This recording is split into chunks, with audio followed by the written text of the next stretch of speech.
To Hyderabad ఈ route ఇప్పటి వరకు ఎంతమందికి తెలుసో తెలియదు కానీ ఇప్పుడు అందరికీ చేవెళ్ళ అంటేనే బస్ యాక్సిడెంట్ తప్ప మరొకటి గుర్తుకు రాదు. ఆ రూట్ నిజంగానే అంత ప్రమాదకరమా? నిత్యం ప్రమాదాలు జరగడానికి కారణం ఏంటి?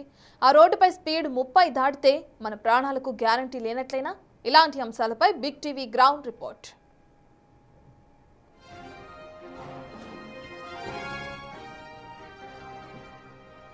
నిన్న బస్సు ప్రమాదానికి ప్రధాన కారణం ఏంటి? రోడ్డుపై ఉన్న కొంతల వల్లే 19 మంది ప్రాణాలు కోల్పోయారా, లేక టిప్పర్ డ్రైవర్ నిర్లక్ష్యమే అంతమంది ఉసురు తీసిందా? మరింత సమాచారం చేవెళ్ల బస్ యాక్సిడెంట్ స్పాట్ నుంచి మా ప్రతినిధి సుజాత అందిస్తారు. యాక్సిడెంట్ అంటే 2 వాహనాలు రోడ్డు మీద పడడం మాత్రమే కాదు, నిండు కుటుంబాలు వీధిని పడడం కూడా. దానికి ఉదాహరణ ఈరోజు చేవెళ్ళ మీర్జాగూడలో జరిగినటువంటి ఘటన. టిప్పర్ అతివేగంగా వెళ్తూ బస్సుని ఢీకొట్టడంతో 19 మంది అక్కడికక్కడే మరణించినటువంటి ఘటన అందరినీ కలిచివేస్తుంది. ప్రధానంగా ఇన్సిడెంట్ జరగడానికి కారణము ఇక్కడ ఉన్నటువంటి గుంటగా చూపిస్తున్నారు. ఈ గుంటనే లారీ ఓవర్ స్పీడ్గా వచ్చి ఒక్కసారిగా ఆ గుంటని తప్పించబోయి ఇన్సిడెంట్ జరిగింది అని చెప్పేసి ఒక కారణంగా చెప్తున్నారు. వాస్తవానికి బస్సు కావచ్చు, అదేవిధంగా లారీ టైర్లు చాలా హైట్ ఉంటాయి. ఈ గుంట ఎన్ని ఫీట్ల లోతుందనేది జస్ట్ ఒక ఐడియా కోసం నేను చూపించే ప్రయత్నం చేస్తున్నా. అంటే 1/2 ఫీట్ కంటే కూడా ఈ గుంట లోతు అనేది తక్కువగా ఉంది. అయితే ఈ గుంట లోతు వల్లనే బస్ కావచ్చు, అదేవిధంగా టిప్పర్ టైర్లు దీని లోపలికి వెళ్ళినప్పుడు వాటికి ఎలాంటి ఇబ్బంది కూడా ఉండదు. ఒకవేళ ఇదే ఇబ్బంది జరుగుతుంది అని చెప్పేసి డైవర్ట్ చేసే ప్రయత్నం చేసినా కూడా అటుగా వస్తున్నటువంటి వాహనం అంటే బస్సుని ఢీకొట్టిన ప్రమాదం అంత మేరకు 30 స్పీడ్లో ఉంటే ఆ ప్రమాదం 100% జరగదు.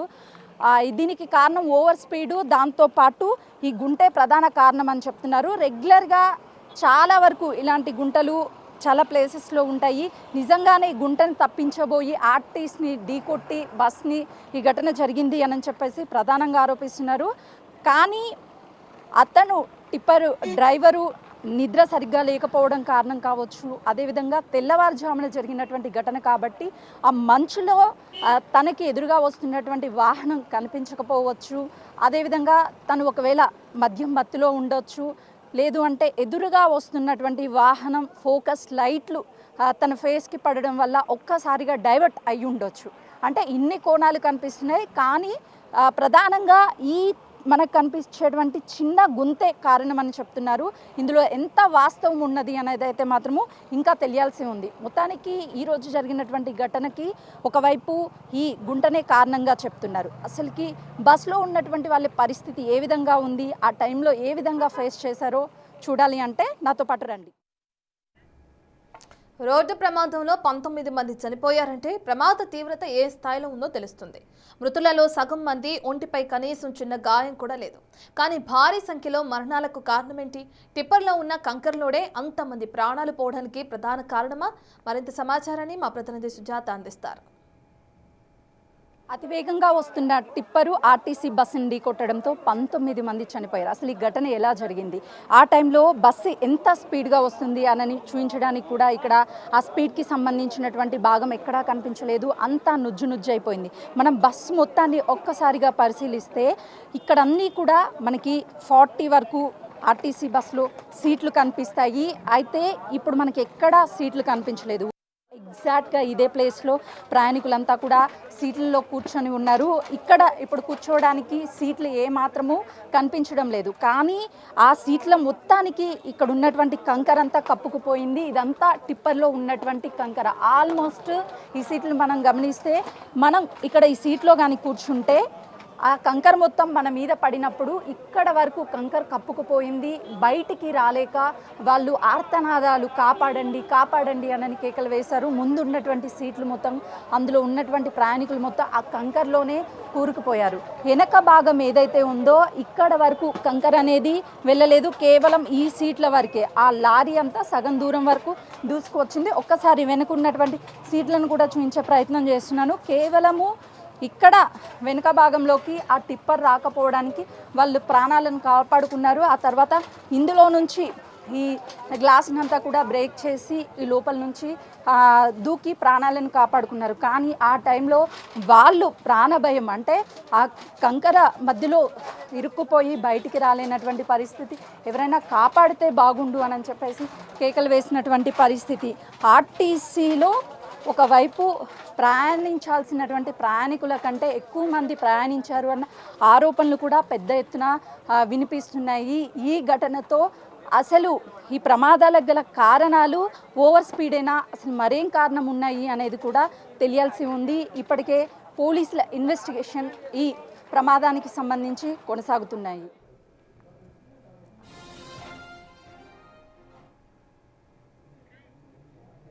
ఓవర్ స్పీడ్ కూడా అంతమంది ప్రాణాలు పోవడానికి ఒక కారణం. డ్రైవర్లు ట్రాఫిక్ రూల్స్ పాటించుంటే ఇంత ప్రాణ నష్టం జరిగేది కాదు. చేవెళ్ళ మిర్జాగూడలో జరిగినటువంటి టిప్పర్ బస్సు ఘటన జరిగినటువంటి ప్రాంతంలో స్పీడ్ లిమిట్ 30 మాత్రమే. 30 స్పీడ్లో బస్సు టిప్పర్ 2 వచ్చుంటే ప్రమాదము ఈ స్థాయిలో జరుగుండేది కాదు. కేవలము ఆ బస్సు టిప్పర్కి కొంతమేరకు ఢీకొని గాయాలు మాత్రమే అయ్యాయి. 19 మంది ప్రాణాలు పోయి ఉండేవి కాదు అని చెప్పుకోవచ్చు. వేగం కన్నా ప్రాణం మిన్న, ఇవి స్లోగన్స్కి మాత్రమే పరిమితం అవుతున్నాయి. ప్రాణం కన్నా వేగం ముఖ్యం అనేలా ప్రయాణాలు కొనసాగుతున్నాయి. అందుకే గంటకు ఒక యాక్సిడెంటు, పూటకు ఒక ప్రాణం పోతుంది. చేవెళ్ళ మిర్జాగూడలో టిప్పర్ లారీ ఢీకొనడంతో 19 మంది మరణించారు. ఈ ఘటన జరగడానికి ప్రధాన కారణం రోడ్ల పరిస్థితిన. అసలు చేవెళ్ళ రోడ్డు నుంచి హైదరాబాద్ వరకు రోడ్లు ఏ విధంగా ఉన్నాయో చూపించే ప్రయత్నం చేస్తాను, నాతో పాటు రండి. అసలు చేవెళ్ళ టు హైదరాబాద్ రూటు ఎందుకంత డేంజర్? ఈ రోడ్లో నిత్యం జరిగే ప్రమాదాల్లో ఎంతమంది ప్రాణాలు కోల్పోవడానికి 2 లేన్ల దారే కారణమా? ఇది పూర్తిగా 2 లేన్ల రోడ్డు. ఇటుగా వస్తున్నటువంటి వాహనాలు పూర్తిగా కర్వ్ కనిపిస్తుంది మనకి ఇక్కడ. ఓవర్ స్పీడ్గా వస్తున్నటువంటి వాహనాలు ఒక్కసారి మనం వెనుక వైపు చూసుకుంటే టర్నింగ్ అనేది కనిపిస్తుంది. ఎదురుగా వస్తున్నటువంటి వాహనాలు, వచ్చే వాహనాలు ఏవి కూడా ఇటుగా వెళ్తున్నటువంటి వాహనాలకు కానీ అటు నుంచి వస్తున్నటువంటి వాహనాలకు కూడా అర్థం కాదు. మధ్యలో డివైడర్ కేవలము ఈ ప్లాస్టిక్కి సంబంధించి కొన్ని మాత్రమే ఉన్నాయి. ఆ కర్వ్ ఎక్కడైతే టర్నింగ్ పాయింట్ లాగా మనకు కనిపిస్తుందో ఆ టర్నింగ్ పాయింట్ దగ్గర ఎలాంటి డివైడర్స్ లేవు కాబట్టి వచ్చేటువంటి వాహనము వెళ్ళేటువంటి వాహనము ఢీకొట్టి ప్రమాదాలు జరగడానికి ప్రధాన కారణంగా చెప్పొచ్చు. అదే 4 లేన్ల రోడ్డుని ఏర్పాటు చేస్తే మధ్యలో వెళ్ళేటువంటి వాహనాలకి, పూర్తిగా వచ్చేటువంటి వాహనాలకి ఒక క్లారిటీ ఉంటుంది. ఏవి ఢీకొట్టుకోవడానికి అంత అవకాశం ఉండదు అని చెప్పేసి స్థానిక ప్రజలు వెంటనే మాకు 4 లేన్ల రోడ్డుని ఏర్పాటు చేయాలి అని చెప్పేసి కోరుతున్నారు. కేవలము ఈరోజు ఈ ప్రమాదం జరగడానికి ఇలాంటి టర్నింగ్స్ ఏవైతే మనకు కనిపిస్తున్నాయో అందులో ఓవర్ స్పీడ్గా వాహనాలు వెళ్ళడంతో పాటు వచ్చేటువంటి వాహనము వెళ్ళేటువంటి వాహనాల మధ్య డివైడర్ ఏమీ లేకపోవడం కూడా ప్రధాన కారణంగా కనిపిస్తుంది. ప్రమాదకరంగా ఉన్న ఈ రోడ్డు విస్తరణ పనులు చేపట్టాలని ఎన్నో ఏళ్ల నుంచి డిమాండ్ ఉంది. కానీ రోడ్డు విస్తరించకపోవడానికి కారణం ఏంటి? ఒక వెహికల్ వెళ్తే మరో వెహికల్ వెళ్ళడానికి ఈ రోడ్లో అవకాశం ఉండదని స్థానికులు చెప్తున్నారు. అలాంటి రోడ్డులో ఎంత స్పీడ్లో వెళ్తే క్షేమంగా గమ్యస్థానానికి చేరగలుగుతాం? మరింత సమాచారాన్ని మా ప్రతినిధి సుజాత అందిస్తారు. చేవెళ్ళ మిర్జాగూడలో ప్రమాదం జరగడానికి కారణము అతివేగంగా టిప్పర్ రావడం అని చెప్తున్నారు. మరికొంతమంది అక్కడ ఉన్నటువంటి గుంత రోడ్లు సరిగ్గా లేకపోవడమే కారణమని స్థానికులు చెప్తున్నారు. ఒకసారి మనం ఈ చేవెళ్ళ ప్రాంతానికి సంబంధించినటువంటి ఇరువైపుల రోడ్లను పరిశీలిస్తే పెద్ద పెద్ద మర్రి చెట్లు, రావి చెట్లు ఇవన్నీ కూడా ఎన్నో ఏండ్ల నుంచి ఉన్నటువంటి చెట్లు మనకు కనిపిస్తాయి. కానీ ఈ రోడ్డు మాత్రం 2 లేన్లు మాత్రమే ఉన్నాయి. 4 లేన్లను ఏర్పాటు చేస్తే ఇలాంటి ఘటనలు జరగవని చెప్తున్నారు. గతం నుంచి ఈ రోడ్డు విస్తీర్ణం పెంచాలి అని చెప్పేసి స్థానికులు ప్రభుత్వాన్ని కోరాము. ఎన్జిటిలో కేసు ఉండడం వల్ల ఈ రోడ్డు విస్తరణ చేయలేకపోయాయి గత ప్రభుత్వాలు. ఇప్పుడు ఎన్జిటి కేసు కూడా డిస్పోజ్ అయింది కాబట్టి కాంగ్రెస్ ప్రభుత్వం వెంటనే రోడ్లను వేయాలని నిర్ణయించింది. ఈలోపే ఈ ఘటన జరగడంతో అటు 19 కుటుంబాల్లో విషాదం నిండిందనే చెప్పాలి.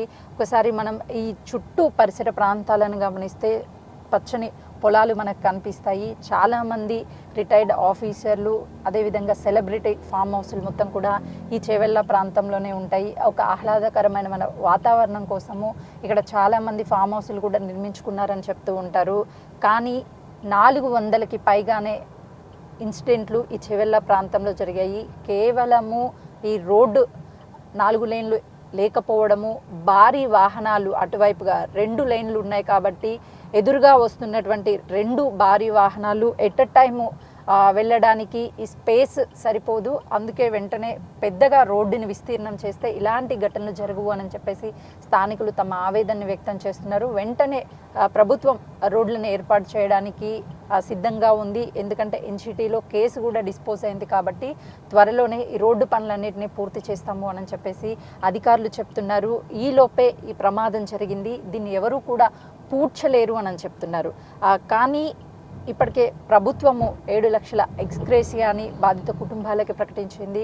డబ్బులు ప్రకటిస్తే పోయినటువంటి ప్రాణాలు తిరిగి రావు కాబట్టి రోడ్డుని నిర్మించాలి అని చెప్పేసి ఈ చేవెళ్ళ స్థానిక ప్రజలు కోరుతున్నారు. ఒక్కసారి మనం ఎదురుగా వస్తున్నటువంటి వాహనాలను చూస్తే మధ్యలో డివైడర్లని ఏర్పాటు చేస్తే ఇలాంటి ప్రమాదాలను కొంతవరకు నివారించవచ్చు. కొంత స్పేస్లో ఆ డివైడర్లు కనిపిస్తున్నాయి, మిగతా స్పేస్లో ఎక్కడా కూడా మనకి రోడ్డు మధ్యలో డివైడర్లు కనిపించడం లేదు. ఆ డివైడర్లను ఏర్పాటు చేసినటువంటి మార్క్స్ మనకు కనిపిస్తున్నాయి. వాటి మీదుగా వాహనాలు వెళ్ళడం వల్ల ఆ డివైడర్స్ అన్నీ కూడా ఇరిగిపోయాయి. కనీసం వాటి ఆనవాళ్ళు కూడా కనిపించట్లా. మనకి కనిపిస్తున్నటువంటి వాహనం గమనిస్తే అటు లెఫ్ట్ సైడ్ వెళ్ళాల్సినటువంటి వాహనము రైట్ సైడ్ నుంచి క్రాస్ చేసింది. ఎదురుగా వస్తున్నటువంటి వాహనాలు, ఫర్ ఎగ్జాంపుల్ కార్ కనిపిస్తుంది, ఒక్కసారిగా ఆ రైట్ వైపు వెళ్ళి ఎదురుగా వస్తున్నటువంటి వాహనాలను చూసి వెంటనే లెఫ్ట్కి అనేది టర్న్ అయింది. అంటే ఒకవేళ మధ్యలో డివైడర్ కానీ ఉన్నట్లయితే ఖచ్చితంగా వాళ్ళు లెఫ్ట్ సైడే ప్రయాణించాల్సి ఉంటుంది, రైట్ సైడ్ ప్రయాణించలేరు. ఇలాంటి రైట్ సైడ్ ప్రయాణిస్తూ ఎదురుగా వస్తున్నటువంటి వాహనాలని తప్పించుకోవడానికి వెంటనే లెఫ్ట్ సైడ్కి మళ్ళడం వల్ల ఇలాంటి ప్రమాదాలు జరుగుతాయి. అక్కడ ఉన్నటువంటి వాళ్ళు అక్కడ గుంట ఉంది, ఆ గుంటని తప్పించబోయే ఈ ప్రమాదం జరిగింది అని చెప్తున్నారు. లారీ టైర్స్ని మనం గమనిస్తే అటు బస్సు వస్తుంది, ఆ టైర్స్ని కూడా మనం గమనిస్తే చాలా హైట్ ఉన్నటువంటి టైర్స్ భారీగా కనిపిస్తాయి. ఆ గుంటలోకి దిగినా కూడా పెద్ద టైర్లు కావచ్చు, లేకపోతే ఆ వాహనానికి డ్యామేజ్ ఖచ్చితంగా అవ్వదు. కానీ తను తప్పించేటువంటి టైంలోనే ఈ బస్సు వస్తున్నటువంటి దాన్ని ఢీకొట్టి బస్సులోకి ఆ టిప్పర్ దూసుకుపోయింది అని చెప్తున్నారు. ఒక కారణంగా చెప్తున్నారు. కానీ ప్రస్తుతానికి ఇన్వెస్టిగేషన్ కొనసాగుతుంది కాబట్టి కారణం ఏమై ఉంటుంది అని చెప్పేసి ఇన్వెస్టిగేషన్ తర్వాత మాత్రమే తెలిసే అవకాశం ఉంటుంది. ఒక్కసారి మా కెమెరామ్యాన్ పరశురామ్ ఈ కారు చేవెళ్ళ నుంచి ఎంత స్పీడ్లో హైదరాబాద్కి వెళ్తుంది అనేది చూపిస్తాడు. కేవలము కార్ లిమిట్ అనేది 40 నుంచి 60 మధ్యలో మాత్రమే వెళ్తుంది. ఇప్పుడు 40 వెళ్తుంది. ఒకసారి 60 స్పీడ్ నుంచి వెళ్తే హైదరాబాద్కి వెళ్ళడానికి ఎన్ని గంటల సమయం పడుతుందని చెప్తాను. ఎందుకనంటే ఈ రోడ్లో చాలా కేర్ఫుల్గా రూల్స్ అన్నిటిని కూడా పాటిస్తూ ఎక్కడ రూల్స్ని బ్రేక్ చేయకుండా మేము చేవెళ్ళ మిర్జాగూడ నుంచి హైదరాబాద్ వరకు ప్రయాణిస్తున్నాము. ఇంత స్పీడ్ లిమిట్లో వెళ్తే అసలు హైదరాబాద్ చేరుకోవడానికి ఎంత టైం పడుతుంది? కేవలము లెఫ్ట్ సైడ్లో మాత్రమే, అంటే వాహనము ఏ రోడ్డులో వెళ్ళాలి అనేది డివైడర్ లేకపోయినా సరే రూల్స్ని పాటిస్తూ ఈ బిగ్ టీవీ వెహికల్ ముందుకు వెళ్తుంది. ఒకసారి చూడొచ్చు, చుట్టూ అన్ని చోట్ల కూడా గుంతలు కనిపిస్తున్నాయి. చాలా కేర్ఫుల్గా గుంతల్లో నుంచి వాహనాన్ని చాలా స్లో మూమెంట్లో తీసుకువెళ్లాల్సినటువంటి అవసరం ఉంది. అప్పుడే ఎలాంటి ప్రమాదాలు కూడా జరగవు. చూశారు కదా, బస్సు ప్రమాదంలో 19 మంది చనిపోయినా బాధిత కుటుంబ సభ్యులు ఎవరూ కూడా డ్రైవర్లను తప్పుపట్టలేదు. ఎందుకంటే ఈ రోడ్డు ఎంత డేంజర్ అనేది నిత్యం ఈ రూట్లో ట్రావెల్ చేసే వారికి చెప్పనవసరం లేదు. అయితే పోయిన వారిని ఎలాగో తిరిగి తీసుకురాలేం. కాకపోతే మరో ప్రాణం పోకుండా జాగ్రత్తలు చేపట్టాలని స్థానికులు, బాధిత కుటుంబ సభ్యులు కోరుతున్నారు. ఎలాగో రోడ్డు విస్తరణకు అనుమతులు వచ్చాయని వీలైనంత త్వరగా పనులు పూర్తి చేసి మరో కుటుంబానికి కన్నీళ్లు లేకుండా చూడాలని ఆ ప్రాంతవాసులు కోరుకుంటున్నారు.